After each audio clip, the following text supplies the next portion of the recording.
I'm Joel Love with the University of Florida.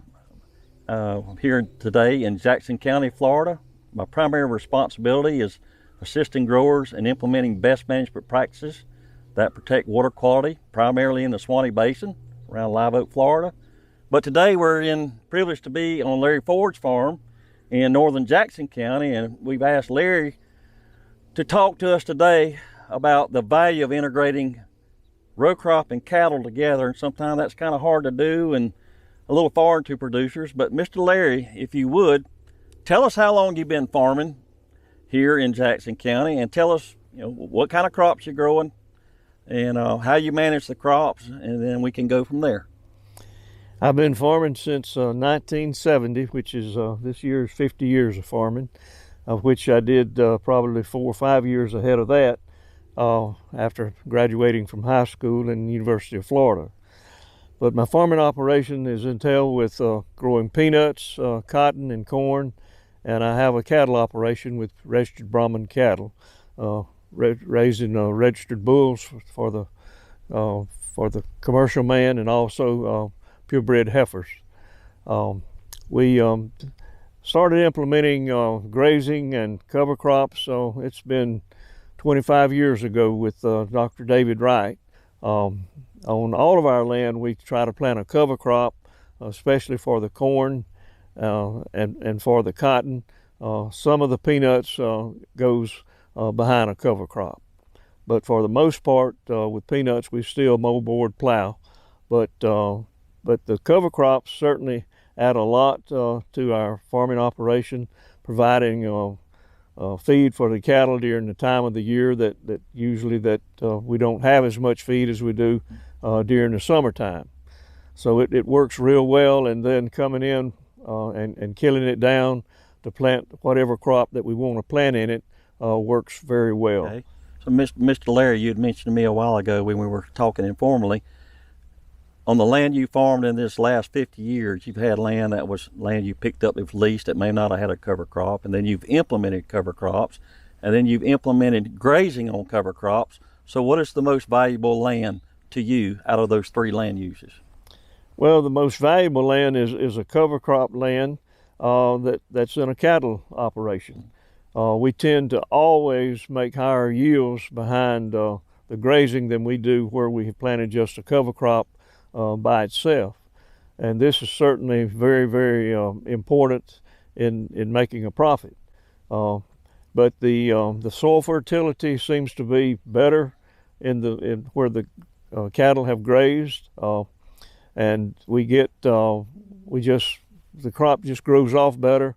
The downside of that is with cotton, we're faced with having to use a lot of picks at times to control the cotton growth, but we can do that. But the yields in the cotton are definitely better where we've grazed than where we've just planted the cover crop. In your mind, if you were going to start over, and maybe you don't want to be as big, especially now you're getting a little older, and I didn't say you're old yet, but you're getting a little older, where would you be if you could integrate cattle and row crop start over? Where do you think we would be acres wise and be a good profitable system that you can manage? What would that number be? Well, as far as acres that you can manage, it varies certainly with different people. Yeah, but in your case, it also varies with the locations. If everything is in one area, that makes it a lot better. 2,000 acres row cropping is a good size farm, and implementing cattle in it certainly would be to an advantage. There's farmers that farm 3,000, 4,000, 5,000 acres, but the more row crop acres you farm, the less you're going to be able to spend time with the cattle operation. So, probably a 2,000 acre operation and putting livestock in it would be, I think, probably I don't think I would want any more than that. Right. And as you said, we all get older as we move along in life, and that's part of it. And the things you could do as a young man, like I tell people now, rather than a doer, I'm a teller. And so we have to look at what we can do at what point in life we're at. Right. Whenever you're young, you never run out of gas, you just keep going. But as you get older, you have to learn to work smarter, not harder. And I think that's the thing with making it all work together is having the time to devote to each one the quality time that it takes to make it work. Right. And that varies with the equipment you have, that varies with the help that you have. And what makes it work, though, is if you've got irrigation and you got water for the crops, you got water for the grazing. Mm-hmm. So neither one is going to go lacking, and I think that's very important. And the water quality that we're talking about from having row crops, it helps that. It also helps the fertility of the soil, and it helps on erosion, and helps to maintain what you work so hard for, is to have a productive farming operation. Mm-hmm. So, Larry, you really like what you're saying with cover crop grazing. What we need to know is, what were the challenges and obstacles you faced when you started implementing cover crop grazing, or in your case, you're actually doing some Bahia grass rotation and trying that as well. And I'm thinking about things like labor, equipment, fencing cost, water troughs, working pens, day-to-day management. Is there any cost share involved with this? Would cost share help you? Please talk about some of that. Well, there's a cattle operation within itself certainly has to have a lot of time devoted to it. Any animal that you have on a farm, someone needs to look at that animal, be around it on a daily basis. And with a row crop, we ride by the field, but in livestock, you have to get out there with the cattle to see what's going on. So the labor part of it is certainly a challenge for the owner or for whoever is involved with the cattle operation. The biggest thing with the cattle operation is, of course, fences have to be built, pens have to be built, and when you're using center pivot irrigation, then you have gates that you have to put in so the pivot can go through and water different areas at different times and still maintain the cattle where they're supposed to stay. That can be a challenge. Every now and then things will wind up in the irrigation wheel, and here you go. So there again, the management of it is certainly great from the standpoint of getting everything working together. But the overall program provides a lot of opportunity to generate extra dollars, but it also is a challenge from the standpoint of managing, because you're managing livestock and row crops, and it takes time to do things. It takes time to plant the crop. It takes time to look after it, and then to work in the cattle. The set of pens that you have certainly has to be close to where your facilities, where you're grazing, so the facilities will work to your advantage. But the challenges, I think, are great, but I think the rewards are certainly even greater if a person's willing to devote the time and the work and the planning. And the planning of it is where it'll work real smooth, or you've got a failure. And that's something that has to be done ahead of time with the water troughs, with the water lines. We have one farm where we have water lines that run along the fence with a 2-inch trunk and come up with a 3/4-inch bib, and we have plenty of water. That the water deal certainly has to be checked daily, especially during the summertime, because things can happen, and with the water, lightning can knock things out, and so the water is very important. Of course, mineral troughs, we use the ones now that are on the ground that has a rubber cap that the cattle just pick up, and I've never used those till this past year, and I really like them. The wooden ones above ground where you put mineral are fine, but there's always a bull around that can take it and turn it over. But the ones that are on the ground, and we keep about probably 100 pounds of mineral in, keeps that from happening. So all of this plays a part in managing the operation and looking at it on a daily basis. Most of my cattle operation is from a cow-calf deal and not stockers, but we have heifers and bulls that we put on grazing this time of year, which we have at the present time, to grow them out in the fall and in the winter, to put weight on them, as well as in this field where we're at now, it's cows and calves that's on this oat cover crop here. And the cover crops just provide much more nutrition than grass hay. I'm not saying it's the only way to do it, but it's for me, we tend to get more weight on the calves, and the cattle tend to do well. And we try to keep some hay around for them to nibble on along the way. But all in all, it all works good together, and I think it helps in the profits of the farming operation. So, Mr. Larry, I guess the question is, a lot of people will know, how long have you been cover crop grazing? You already talked about the benefits, but talk about things like risk management. You know, we've had an extreme hurricane event with Michael come through this county and devastate the economy of the county. We have these extreme swings from too much rain to just droughts. We have to wait on the rain a long time. Irrigation does somewhat mitigate that.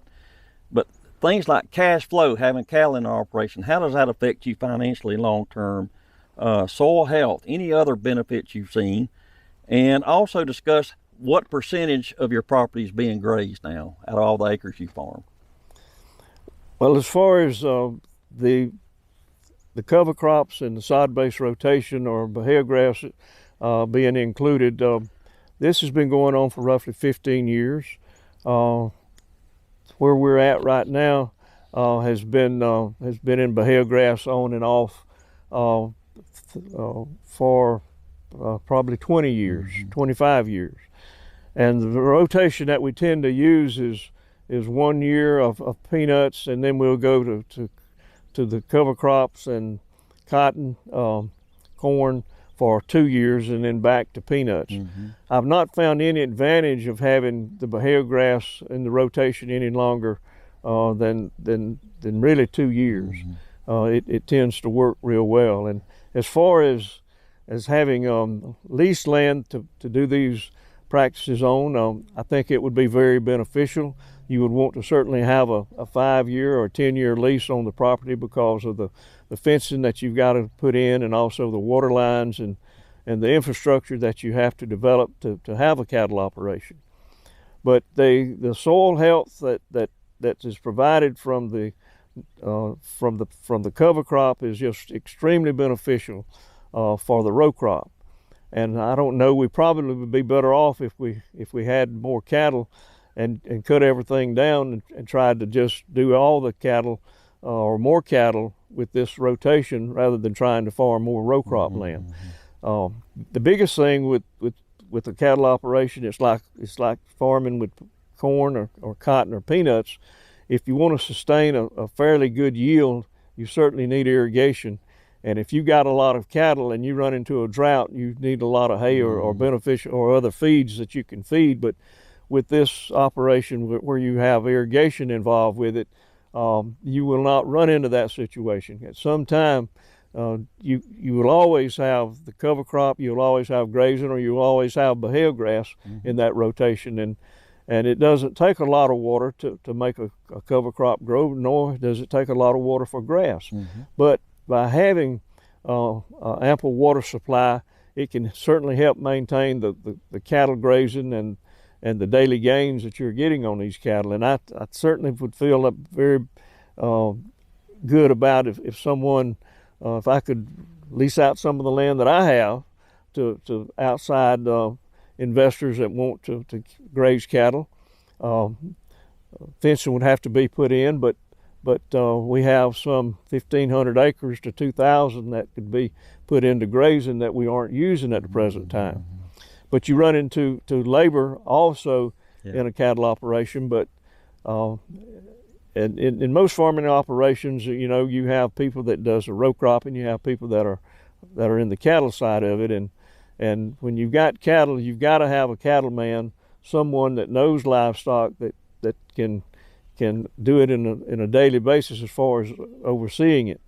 But and it's very important that the cattle get the time that they need from management, because even though they're behind the fence, they have to have water, they have to have feed. You have to check them, especially with the cow-calf operation during calving season. That's a big issue there, that we check cattle morning, noon, and night, or in the afternoon whenever we're calving, and to make sure that we're not running into any problems. But all this takes labor, and when you've got both operations together, it's very important that you have sufficient labor to do this. And whenever you can only do so many head of cattle yourself with the management that you've got, and you've still got extra land that can be done, I think other people that are in the cattle business, and that's all that they do, have more time to devote to it than what a row crop man would. So I would think that it would help the bottom line on all farming operations, as well as reduce fertilizer bills from a cover crop. You get a lot of advantage from the root system that helps the soil, from the cover that's on top of the soil to keep the rain from washing your fertility away, as well as the wind blowing the small crops. It's just a very beneficial program from the row crop side as well as from the livestock side. And above all, you got to love livestock, and I love them. I've always liked them. I've had hogs all my life up until the year 2000, and cattle was put into place somewhere in the early 80s. So I'm a livestock person by heart, but I'm a farmer by trade. So that's the way it is. 10-4.